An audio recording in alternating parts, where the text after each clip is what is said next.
All right, folks will pop in when they can. So we are going to go ahead and get started. We want to be mindful of everyone's time. Welcome, everyone. Thank you all for attending our first Frontline Strong Together live webinar. So today we will explain a little bit about our program. I will introduce our panelists, and this will be a discussion that is moderated by myself and led by our first responders. So we have some great folks on tonight, and I will not talk too long so that you guys can get introduced to who they are, and we can get our discussion started. So today we're going to be focusing on coping with ongoing work stress. We are going to talk about any and everything that has to do with related to work stress. If anyone has any questions, please add them into the chat. They will come directly to me and the panelists. So if you have any questions specifically for the panelists, they'll be able to see it there as well. Okay. So for folks who are just learning what Frontline Strong Together is, better known as FST5, we are a program that promotes mental and behavioral health access to resources in our crisis line through a website and a 24/7, 365 resource and crisis line. We have a range of services that you would find not only by calling, but also by on the website. We have therapeutic options you can find on there. You can actually find clinicians on our website, access to training and education opportunities. You can also find peer support teams through our website there as well. Please check it out, fst5.org, and then also give us a call at 1-833-34-STRONG. That again is 1-833-347-8766. Okay. All right. First up, we have Steve Faith. He is a Detroit and Dearborn Sergeant Police Officer, 20 years in these two departments, U.S. Marshal Fugitive Task Force for 5 years, SWAT team for 9 years, peer support team member since 2020. Full-time dad, husband, and coach. Officer Faith just retired, so he is getting used to being at home and no longer being in charge, which I think his wife is taking care of that now. So we'll get more information from her later, how that's going. Next up, we have Mike, and Mike is a Grand Rapids police officer. He's also one half of To the Rescue Life-Saving Training, L.L.C. Most of you guys have probably been to or at least heard of the Career Survival course, which we will be offering some of those courses coming up really soon. So you can check back on the website for that. He has over 30 years in law enforcement, 18 years as a firefighter experience, and over 6,000 hours in classroom and practical skills instruction for police, fire, EMS, colleges, universities, hospitals, and security agencies. He is also planning to collaborate with Frontline Strong on trainings as well. So you guys will be able to hear more from Mike as well. Next up is Arash. Dr. Javanbakht is an MD and a director of the Stress, Trauma, and Anxiety Research Clinic. He's also a part of the Department of Psychiatry at Wayne State University School of Medicine. And he is directly working with us and also our referral psychiatrist for Frontline Strong. So most of our treatment patients will actually see Dr. Arash directly. So if you have any questions for him, please feel free to ask those. And then I am Manisha Leary. I am the Frontline Strong program manager. I'm also a clinical therapist, clinical trauma therapist with Wayne Health. So if you have any questions for me, I will be your moderator today. Please, again, add them in the chat. Okay. All right. So I will stop sharing so that everyone can see our participants. Hello, hello. All right, let's get started. Let's make sure we're all unmuted. Okay. Good evening, everybody. Gotcha. Okay, so we are talking about ongoing work stress, and I'm going to ask both of our first responders to give us kind of the definition of work stress for you, and specifically within the experience that you guys have had in the years that you have been in the many different responsibilities in your different departments. So Steve, we'll start with you. Sure. I mean, with law enforcement, work stress can be, I mean, I don't think it can be simply defined with a matter of just a few words. We're talking about, uh, whether it's on the job, whether it's, our bosses that may create some type of work stress for us. Um, Social media, what we hear and see on TV, the news, and what just dealing with the public and the civil unrest that's going on, the protests, and then constantly being worried about being second guessed, I think is probably the highest right now stressors for police officers as far as that goes. And I can say I relate to every single one of those.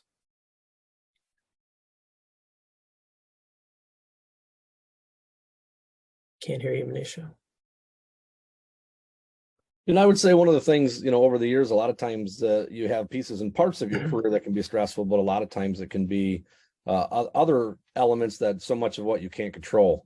Like Sarge is saying, the political aspect, the maybe city hall, government leadership, whatever it is, with whatever organization you work with. But the last few years, I think COVID has really changed a lot of things. I mean, everybody's changed and affected by what's happened with this, but it's just caused such almost chaos in a lot of areas, and your first responders are dealing with that every day and every night. And I think one of the very unique parts of the current stresses that we deal with is kind of like Steve had mentioned too, is the social media and the media push. And that's been a point that's affected my current position and some of my coworkers with how much it's affecting our families.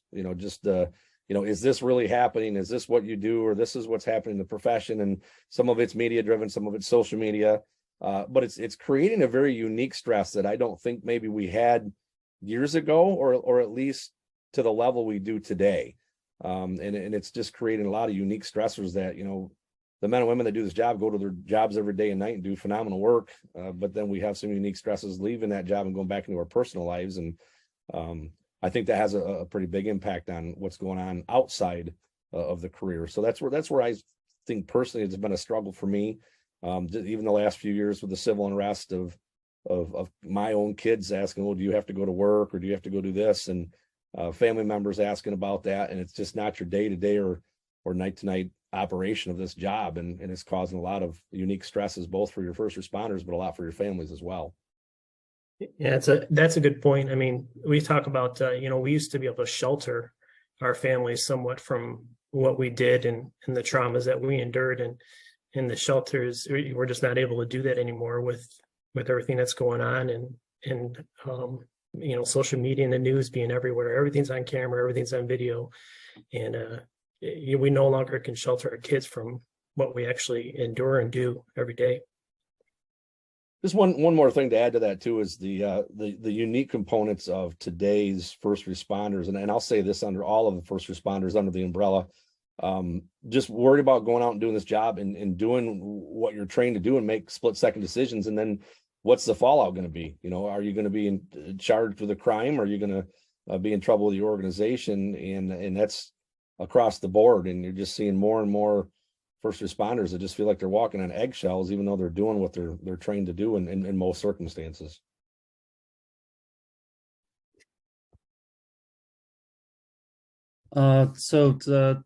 First of all, thanks for having me. It's been a pleasure to work with this population and a true honor to help those who, and I'm not being cliche, I really mean this, those who really put their lives on the line to keep the rest of us more comfortable and safer.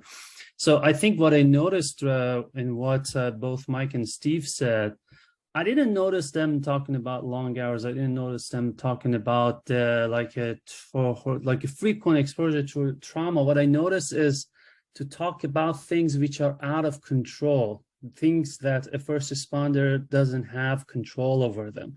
And I think that's a very important factor of stress in all of us. Things that I cannot change, things that I cannot basically I don't have a sense of agency over it, especially for a first responder who's been trained to be in charge, right? Steve earlier said that I was the one who was protecting my family against these conditions and against exposure to what's happening in my life. And I think the other, and I hope to basically my job be here to just to listen and learn and throw in some of my comments about basically conclusions that I make based on what these two gentlemen are talking about. I heard a lot about the media and the politics, and that doesn't have anything to do with your political stance. It's just like there's too much of it now. I always tell people, and I'm actually, do you all know I'm finishing writing a book about fear and anxiety. Out of 15 chapters, 2 are about politics and media, because regardless of which cable news you watch, after 1-2 hours of listening, you leave feeling that the whole world is collapsing and going down in fire. And that's why we will talk more about it. Like, one of the ways to stay sane and keep your sanity is to limit the exposure to all these things, because, and some are the things that you can limit your exposure, and some are the things that you cannot, right? You have just so much control over your family, or the kids listen just so much to you. The other thing that I noticed is a very distinct and unique characteristic of being a first responder. So for a lot of other people with exposure to horrible things, I always say first responders see the worst things that happen to humans and humans do to each other. For a lot of other people, if you're in a horrible car accident, assault, rape, or even a veteran who goes to combat, after you're done with your trauma, you come back. You come back to the safety. But for a first responder, these two contexts are intertwined. In the same restaurant that you may go with your family, you might have had to handle a crisis. It's just your own neighborhood, your own town is where you work. And then that like on alert mindset and the hat that you're wearing during the work, it's hard to take that hat off when you go with your family to a restaurant and not sit next to the door with your back to the wall. Yeah, Doc, I remember telling you one time when we talked about how I would get headaches when I took long drives. And it was simply because I was reading the license plate off of every single car in front of me and every car that passed me. And you talk about, always being alert. And that's just something that as police officers, we're constantly doing without even realizing that we're doing it. A 6-hour drive, you're looking at every single car. And that's just one more thing that, impacts you without you realizing, and it can sneak up on you at some point. Yeah, I think that's a great point, Doc, is you make that so often, from my my experiences with my family is, why don't you ever take me to the city? Why don't we go to the concert, the arenas, out to dinner? And I'm like, because I spend 12-hour shifts there, 5 days a week, every other weekend. And then when I go downtown and park in a parking ramp, I dealt with that person in that call. I've dealt with that person in that restaurant. And then we sit at certain places and it's almost reliving that. And it's not fair to them, but they also realize over all these years they've gotten used to it. So now we go the other direction to a different town because then you have to deal with that. But it is a very neat component because there's things that they want to do that normal families can do. And they just like, hey, why don't we do this stuff? And I'm like, well, because when I go there, every house, every address, every intersection has some sort of a memory for me. So I don't want to go there. And it's hard for someone who's not in your shoes to understand it, because like before I started working with you guys, it would not be easy to comprehend the reality of what you were just saying. I would say, well, why isn't it like, why can't you just forget about your work and go to that restaurant or to that concert or to that theater? So like having the ability, and it's another unique aspect of your job. It's like a lot of other jobs. If you were a teacher, it would be much easier for others to understand the unique aspects of the stress in your workplace. But in the work line that you are, it's because it is so different than normal jobs. I say normal meaning is average. If you average the level of interest and stress and intensity of jobs, it is an outlier. In these jobs, all these groups of first responders. So it's hard to relate. Like sometimes families are not being oppositional. It's just like it's hard to understand what you mean by the experiences you have had. I would not fully comprehend what happens to a person who has seen dead bodies until I've seen people who have seen dead bodies, many of them, or I've seen dead bodies myself. And I think one important thing that Steve mentioned is that a lot of times you don't know what is happening in your head. right? So you are constantly screening the plate numbers. You're watching everybody and all the exits. You're watching when you're at that game, part of you is watching everybody around you, which is tiresome, and you don't know, and you're not aware. And when it gets to more intense parts of the stress and trauma of the work, sometimes I've heard from first responders who thought not being able to go to sleep or having nightmares is a normal part of their job. It's just normal. So like gaining the ability to parse out what is normal, what is okay, and what is not okay to suffer, I think is an important, another important thing that a first responder has to start learning. And I think older or more senior first responders can help with that. Yeah, Doc, every spot that we thought was sacred, is no longer sacred to us. The churches where you thought you could relax for a little bit, going to church or going to a movie, you thought you could relax for a little bit. And now it's become, we can't relax anywhere we go. And you're always on alert. And like I said, it wears on you and it wears on you. And at some point, you don't realize it until you receive some form of training or to say, what I'm feeling is not right. It's not what I consider normal. And that's when it's time to take action,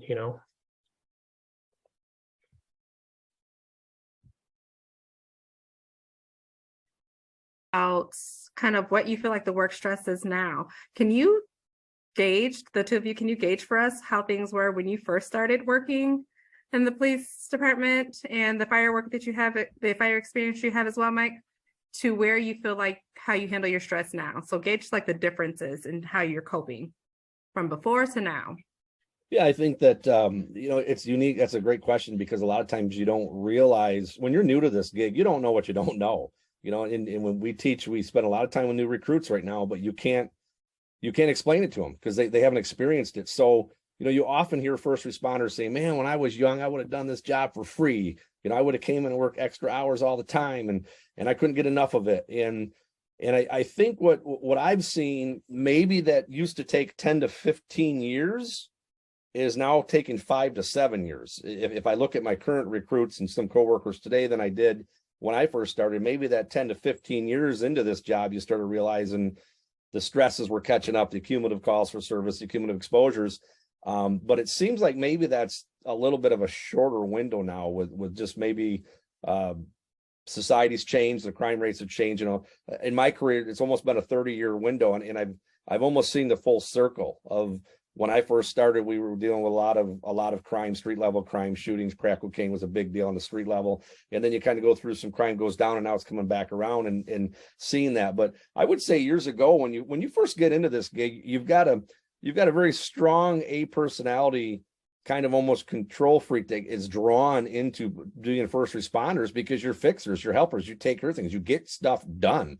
So when you do that early in your career, you run and gun, and then all of a sudden one day you wake up and think, holy cow, I didn't realize A, B, C, D, E, and F has been happening. Just today, just this afternoon, I was talking to a coworker that we just started talking just about the weather and the high winds, and all of a sudden it turned into him looking back at his career. He's a 21-year officer now, and he's just looking back at so many things that he didn't realize were bothering him until recently. And I think that parlays right into getting prepared and going into retirement. Where are you at and prepared for your career, almost in stages, if you will, maybe that 5 to 7 years, that 15 to 19 to 20 years, and then going into retirement. And there's different stages of ways that you react to that. So I would say when you're younger, you don't know what you don't know, and you go out and you run and gun and have a good time, and you're making a world of difference. And the longer you do it, maybe a little bit heavier that becomes. And if you don't have good outside of the job resources and good work-life balance, and it's going to hang on, it's going to drag you down. So when you get out of the work, you got to go out and do some things to keep you on the right path. Yeah, I know for me, I started off in Detroit, and I like you said, I loved working. You would have to force me to take a day off. I try and work as many days as possible. I remember stretches of 18 days in a row and just wanting more and more and more. At the same time, I had an ulcer my first year on the job. Just, I always tell the story of my first partner throwing me through the window of a dope house and saying, "Hey, go open the front door for me." And, that was just something that was done back then. You just tip overs of vacant houses. And the more, I mean, this is what cumulative PTSD is, right? It's just everything's adding on and on and on. And eventually you feel something different with your body, or you feel something different with your family.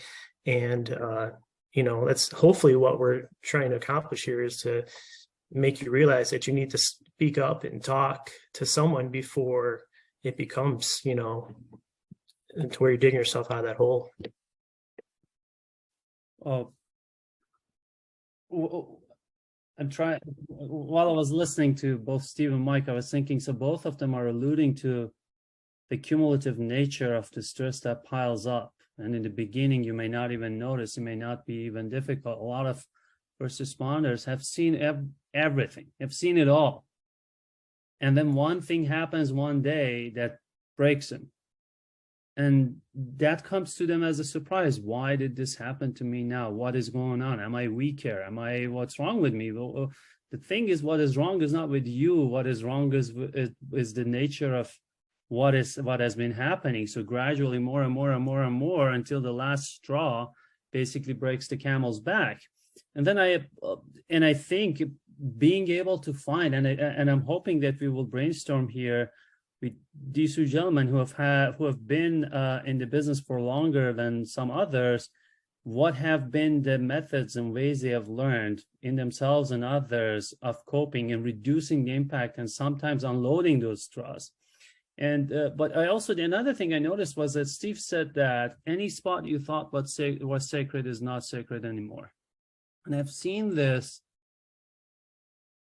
like it involves myself too, because I work too much with first responders, survivors of torture, human trafficking, refugees, all the bad things that humans have seen. And after some time, it starts to affect your worldview, because you have a skewed and unusual exposure to the worst things of the world. And you gradually start to see the whole world as this, as if like you start to not trust people. You start to be not even want to be around people. You start to think even about, like, you start questioning some of your philosophies, ideas, even your religious beliefs about how the universe and how the whole world works. And I think it's very important to have some anchors in reality. And by reality, I don't mean the job is unreal, like the reality has the vastness of it, of what it has, including family members, including friends who are outside of our job. I never forget, I once interviewed a survivor of torture from Nigeria who had seen the things that I don't want to talk about, but I was feeling horrible. And what helped me was that night I went to an outing with my gym friends, and none of them were in the field of my work. I wouldn't even have to talk to them about. I just got a fresh air of exposure to what is normal life outside of what we see in the context of our work. Absolutely. Okay, we just had a comment from one of our first responders, said he feels like we're hitting the mark, not to mention the idea of childhood trauma and then also transferring over from the military. Do you guys have any experiences or any comments about those two topics, childhood trauma, and then also folks that are doing the work that you do that also has military experience? I can only speak on, I guess, the military. My son's in the military. And I know currently right now he is, worried about what kind of job he's going to do after he leaves the military. And it's a lot like police work, where you have that camaraderie that no other job has. We joke around like, no other place even could, for that matter, nowadays, especially the things that go on, in police roll calls or firefighter roll calls. We're just different people, right? And the military is no different. The bond is just so strong. I would say there's no racism in the military or police work. We're brothers, right? So that's it. When you go to war together, which it's police, military, firefighters, what we're doing is is an act of war, right? I mean, we're fighting the good battle, so to speak, and it's very difficult to transfer, whether you're transferring into civilian life, or Mike, you're thinking about retiring soon. The retirement life, nobody. That's a huge stressor too for a lot of guys. That's why cops are still cops when they're 45 years on a job, is because their fear of leaving, because you're no longer relevant, right? That's been the hardest part for me being retired is, you go from being the man where everyone needs you, and now, I'm here for my wife doing laundry. I mean, what kind of crap is that? It's just it changes so quick, and it's hard to adjust to. And no one calls you as much, so those are the things that I can touch on, that as far as transfer from military, police back into civilian life is just it can be very difficult, and it's just one more stressor to add to the pile, so to speak.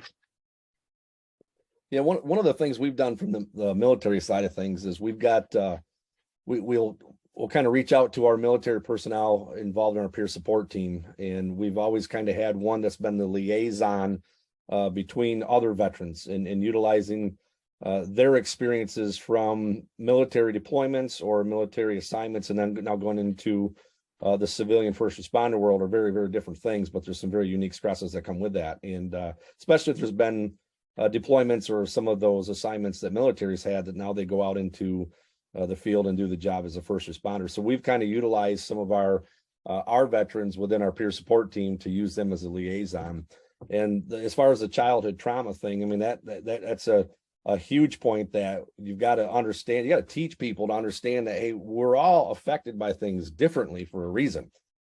We could have 10 first responders on the exact same call for service, and 9 of us aren't bothered a bit, and 1 of us is rocked to our core.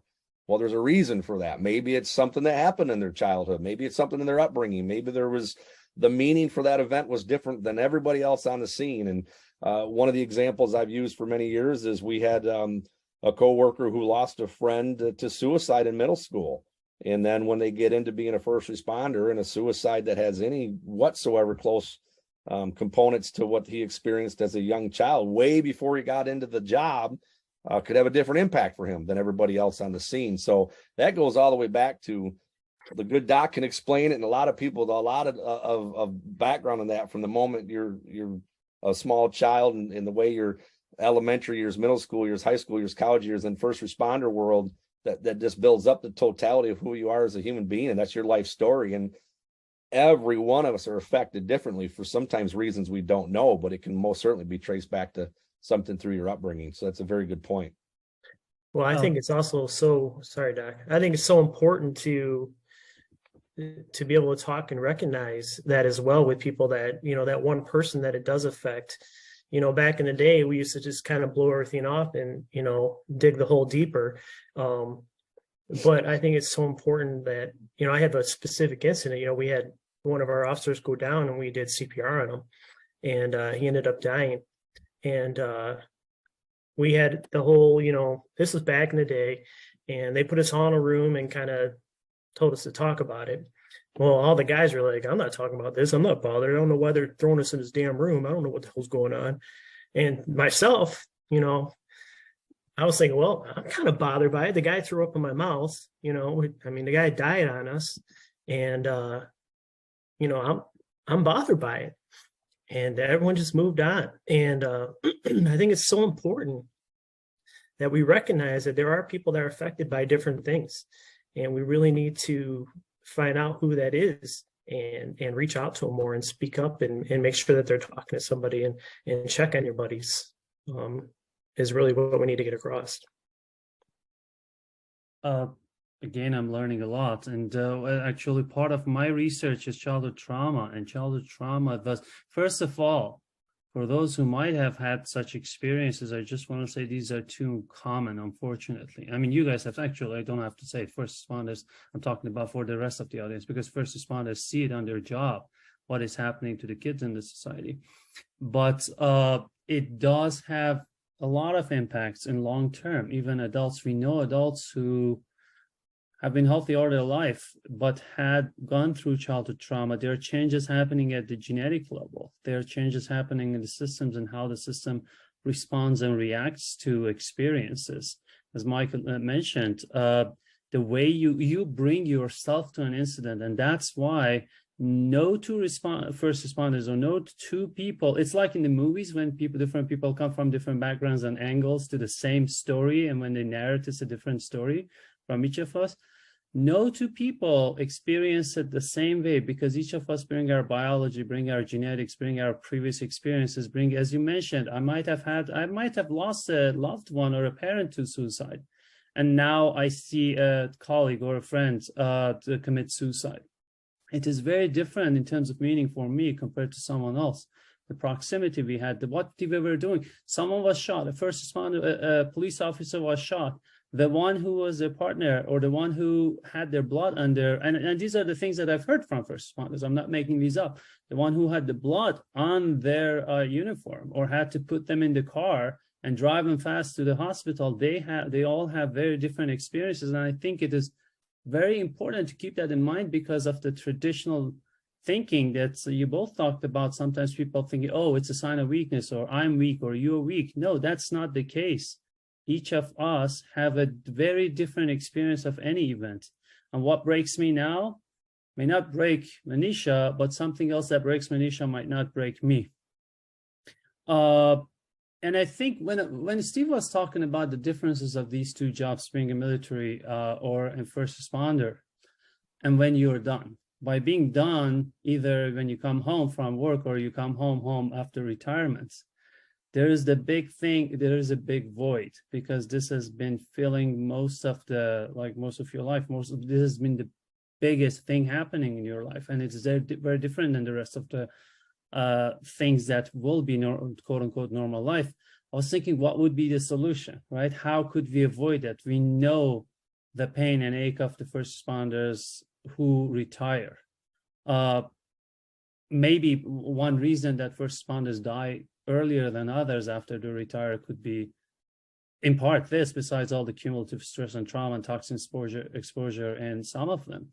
But I was thinking that being able to have not only belong to one pack, having other affiliations, having other connections, having hobbies, having other activities, anything that if right now the job dropped, you might be able to use that. I always say, if you only have two friends, when you lose one friend, you've lost 50% of your social life. If you have 10 friends, when you lose one friend, you have lost 10% of your social life. So in that sense, if you have a larger basically group of social connections outside, and I know it's not very easy, but trying to do that, or having other activities, other hobbies, things that you can not only use when the void is there, but also use to basically recharge, to be basically separated from work for a couple of hours. And that I just use this as an opening to ask, hope that we can use the rest of our time getting advice, getting real life advice from Steve and Mike about how they have dealt, or what are the ways that you have spent so many years that you are using in your own life and you've seen in others that works, that helps. Well, I guess I'll go first. First of all, I'm no expert at this, and I still have struggles at times, right? I mean, we all do. What I've learned now is how to handle my struggles and cope with them a lot better. Where, I used to have, PTSD and nightmares, things like that. I've learned, I guess, how to transfer that into to where it doesn't impact me at all. I feel like I'm pretty much PTSD free.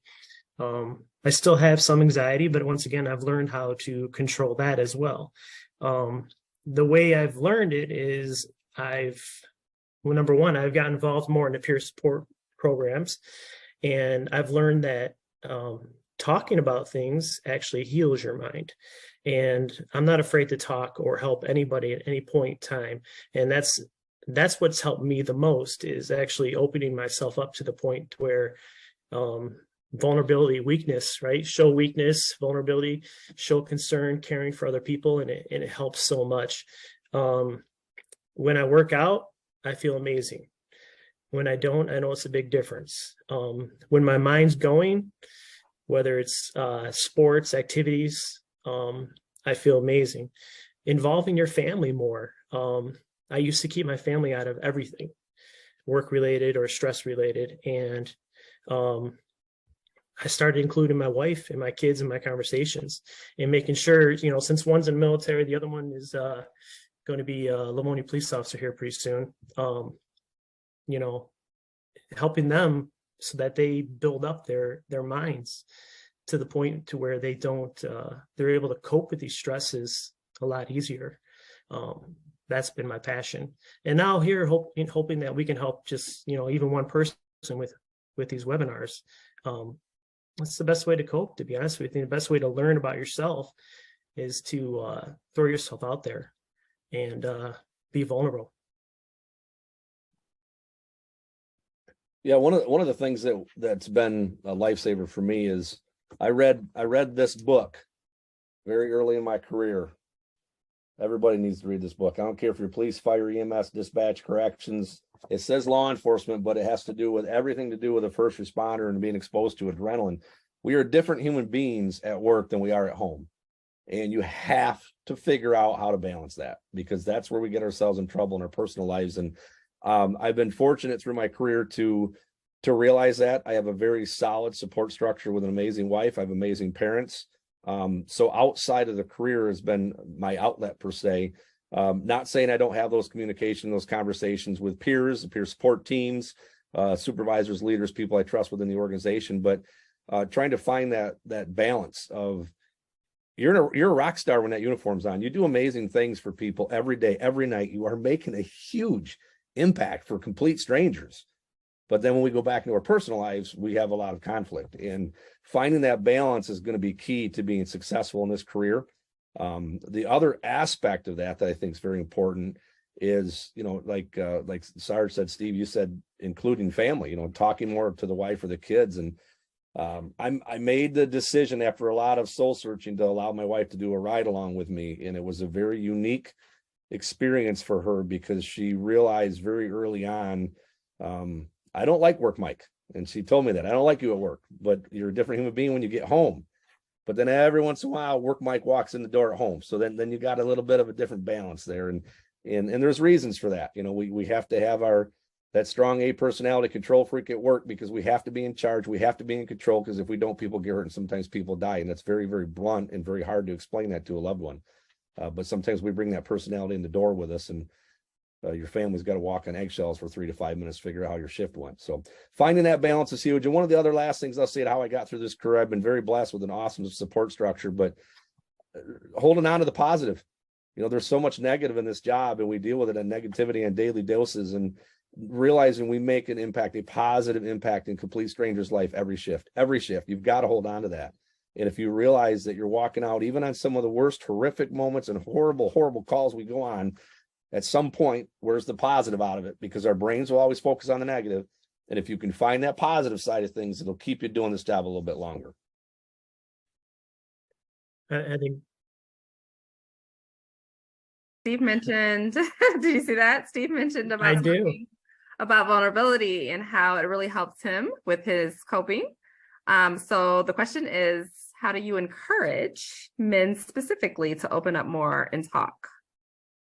Well, I mean, Doc will tell you, I'm the ultimate type A personality guy. Always played sports, I think at a high level. I don't know. My work was, you know, at a high level.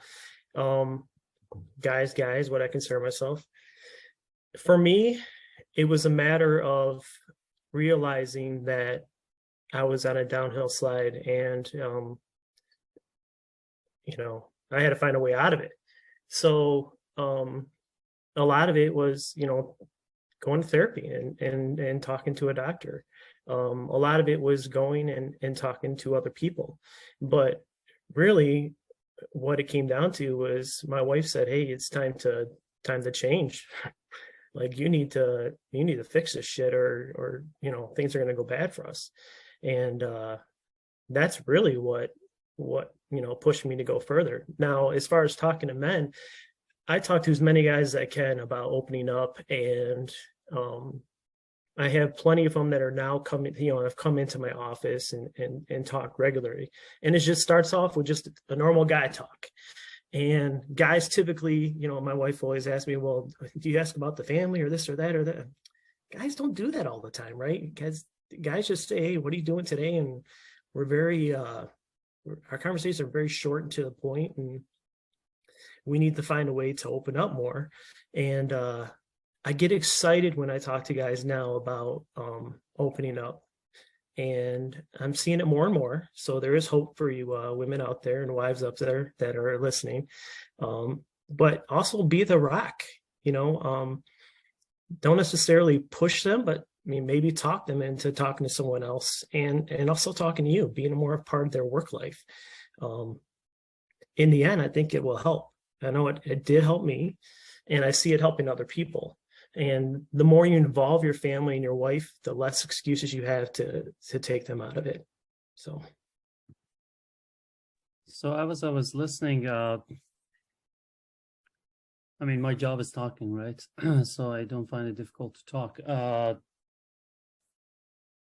When we don't talk about things, the other person will imagine, and we will imagine. We just have imaginations. There have been times that I'm thinking about something that my wife did or didn't do, or she's thinking about something that I did or didn't do, and the other party doesn't even know. And one person is brewing about it, and the other person doesn't know this other person is brewing about it, right? So when we don't talk, we just start imagining things about things, and others start imagining things about me. If I don't talk when I go home, my wife can have a lot of things that as possible reasons that I'm not talking to her, right? Am I bored with her? Do I not like her? Am I angry at her? Am I angry at the children? Am I having an affair? I'm just thinking of all these possible imaginary situations that someone can think of when we are left to hypothesizing about other people's.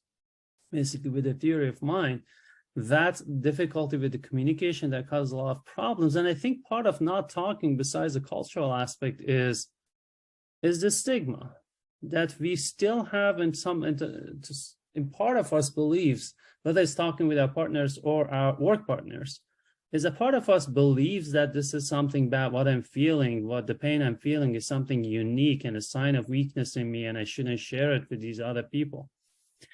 So I think the more we know, and I see it, and I'm very happy thanks to the work of people like you guys, we are seeing more and more first responders coming out of the shadow, out of the dark, and talk about it, because they're realizing that first, this is not normal. What is bothering me, what is hurting me, it's not normal to have nightmares every night.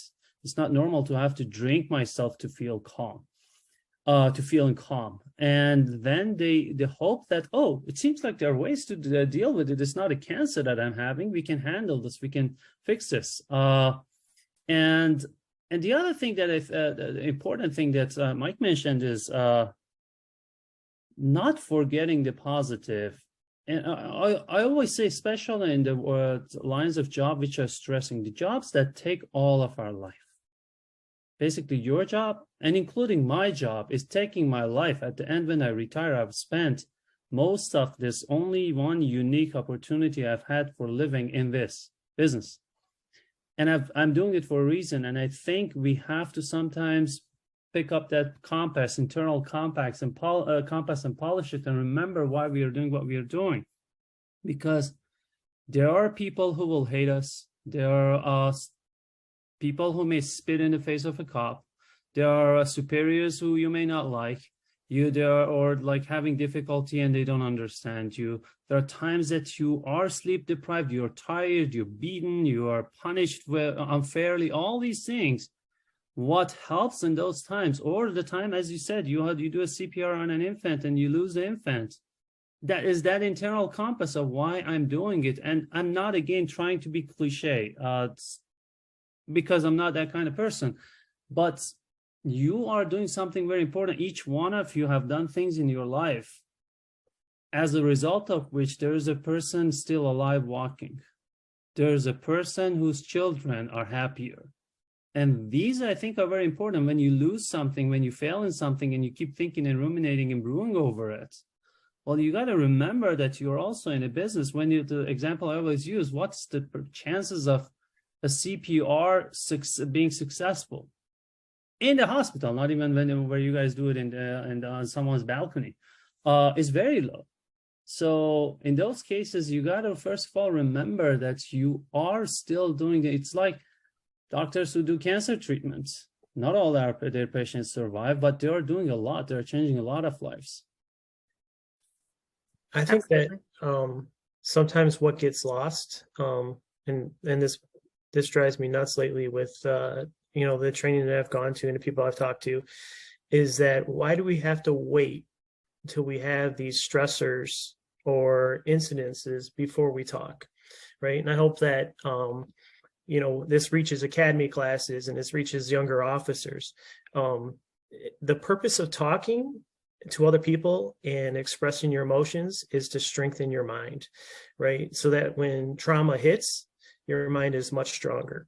And that's what we need to get to these younger officers before they start using use of force or having use of force issues and things like that, where it's too late, right? They've lost their job. They don't realize what happened to them.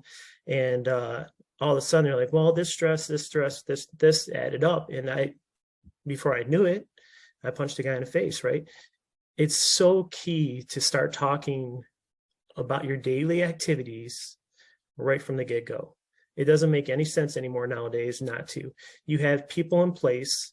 We have numbers to call. We have peer support teams in place to just have a quick conversation. And it can be your friend, it could be your wife, it can be anybody, but those conversations need to start day one, not, day 360 or whatever, not year 5 when you've had so much trauma that, you need 10 people to sit there and dig you out of that hole. They need to start right away. Absolutely. Absolutely. So it is 8:17 and we won't keep people too much longer over, but this has been an amazing conversation. So I thank you so much. I'm going to pose a question to all of our first responders to add in your advice into the chat or questions into the chat as well. But we're going to end with this question for you guys. Mike mentioned work-life balance. Tell us what that looks like for you now. What does work-life balance look like for you now, or at the end of things for you, Steve? Mike, you go first. Come on, big guy. Oh, are you asking us or are you asking people? No, I'm asking everyone to pop in. You guys start off the conversation, but we're going to ask all of our first responders to pop in and give and add into the chat as well. I'll go first right now. I do everything I can to leave work and get back into my personal life. My wife reminds me a lot of times I need to crawl through the portal and go from being that first responder at work through the portal and going back into being a good dad, being a good husband, being a good neighbor, and being a good son, and wave at my neighbor instead of flip them off when I come home and things like that. So to get that work-life balance back in, it's hard. It's not easy to do. First responders do not do well with this. And so how do we do it? We date night, man. Date night has saved my marriage thousands of times. My wife and I spend time together one-on-one without our children. Although our children are getting to the point, I have one now that's 17 and thinks date night is fun to go to Home Depot and in Applebee's with my wife and I, but you got to have that. You got to have it. Date night can be going to see mom, going to see dad and uncle, could be a friend from college, whatever that means to people, but you got to get away from the work and back into something that normal upbringing that you had prior to your career. And we do a ton of things outside. We do some pontoon boating with friends and neighbors that are not first responders. The fresh air, man, it's kind of recharged the crazy battery so you can go back to work and keep doing the amazing work that all of us do. Yeah, Mike had a good point there. You have to, as law enforcement, first responders, military, you have to have friends outside of the job. That would be one of my biggest things of advice is you have to have people you can talk to and hang out with that aren't going to always talk about the job. Because in the end, cops always say, well, we're going to go have a beer and not talk about the job. In the end, you're going to talk about the job. I remember, bringing my radio home. That's how addicted to my job I was. And I would sit there and listen to the radio traffic at home. And the funny thing is my stinking son brought his radio home a couple of times last week, and I'm like, oh my God, it's happening to him. The addiction is real with this job. When I say addiction, it is real addiction.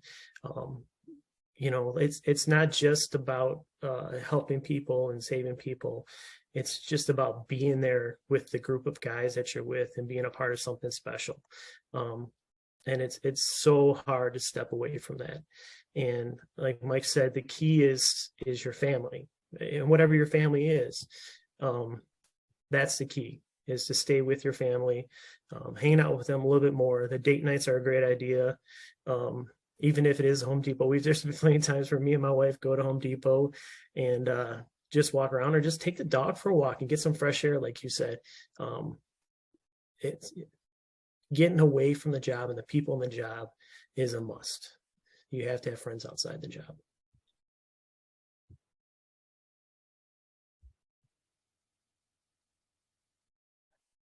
Wants to come in and share with us, so I will allow her to come in. There we go. Ariel, are you Okay. ready? Yes, can you hear me? Yes, I can hear you. Awesome. Oh, Thanks. awesome. Okay. Sorry, I didn't have the features before, so I was No just kind of worries. listening to everyone.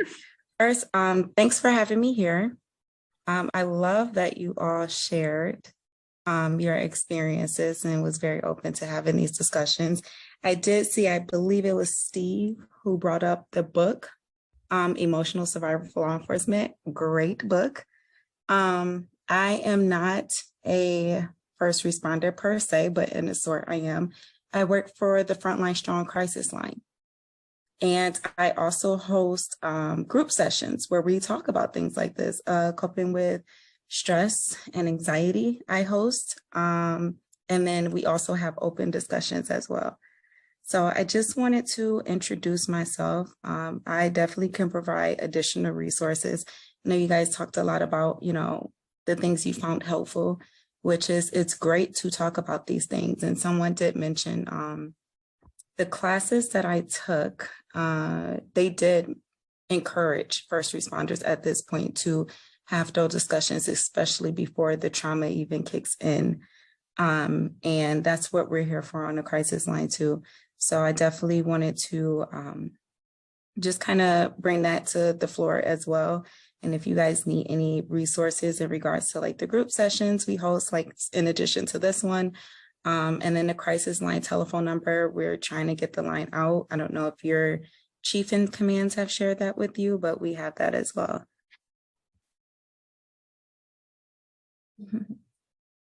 1-833-34 strong. So please, everyone who needs that number, you guys have a way of getting in touch with me, but that number is everywhere. So don't hesitate to reach out on that number as well. Thank you so much, Ariel. Okay, so let's wrap up. Add just one. Oh, go ahead. Please do. Please do. Which is, so the exercise was earlier mentioned, and anytime a physician opens their mouth about exercise, it's just a chore that they do, and the patient takes it as a chore also, that, okay, they have to say it and I have to listen to it and that's it. But I didn't know what it really does until I put it in my own life, which was later. I was not raised to be active, and that is part of my research. Also, we know that regular cardio, especially cardio exercise, I know a lot of people do weights, which is amazing, but throwing in some cardio helps a lot with brain health, basically causing growth in parts of the brain which are involved in reducing stress, regulating emotions, and helping against the trauma and stress impacts. So it causes actually growth to the parts of the brain which are impacted by trauma, and it reduces inflammation in the body, in the brain. So besides of all the things we know about what it does to the body, exercise helps a ton with brain health. We have like palpable evidence from imaging people's brains that it does it. That's why I always see exercise not as a hobby. I see it as an integral part of life. This is one of the most important investments anybody can have in themselves. And a big mistake a lot of times people make is they think if they did work out and they didn't lose weight, it's not worth it. But I want to just remind people that exercise is not for weight loss. Diet is. exercise is for all the healthy things we know it does to the body, and also basically reducing the impact of trauma and cumulative stress, special in this group that we are talking about in the brain.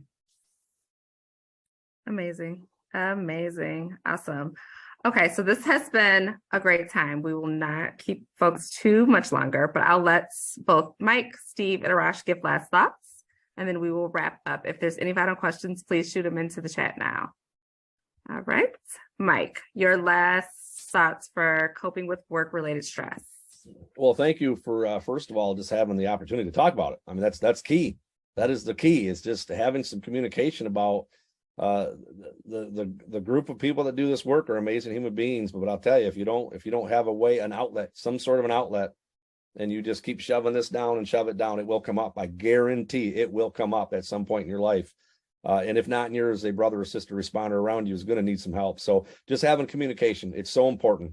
Whether you have an established peer support team or just being better peers and just taking care of each other and having those conversations at work, and then having whatever works for you in your home life. Of you don't have to get into detail about what your shift did or how scared you were or how much gore it was or how much trauma you saw, but just let your loved one know, hey, I had a rough shift. And maybe it creates dialogue, maybe it doesn't. So I can't thank you guys enough for the work you're doing. And Steve, thanks for your input as well, brother. Appreciate you. Thank you. Awesome. Thank you, guys. I'll leave with this, I guess. I used to keep this picture around all the time in my locker. And it was like this, warrior knight figure. And it said, I keep it all inside because I'd rather let the pain destroy me than everyone else. And I used to live by that. And of course, I've ripped it up since then because I realized that was the opposite of what, I really should be doing. We don't need to take all this pain in. We don't need to absorb it for everyone else. We don't need to be the hero in that way. Sometimes being a hero is talking to someone and fixing it for your family and being there for your family and being vulnerable. That's the true hero for first responders when they get home. And to make it home and stay active in your family's lives. And that's how you get there. So I'll leave with that. That's Arash. I just want to thank both Mike and Steve for sharing your experience, and from my heart, thank all the first responders who are on this call for what they do. And if you found this this webinar helpful, please feel free to share it with others who might benefit from the Manisha will tell it will be recorded, but we will have more to come, and our goal is to help people.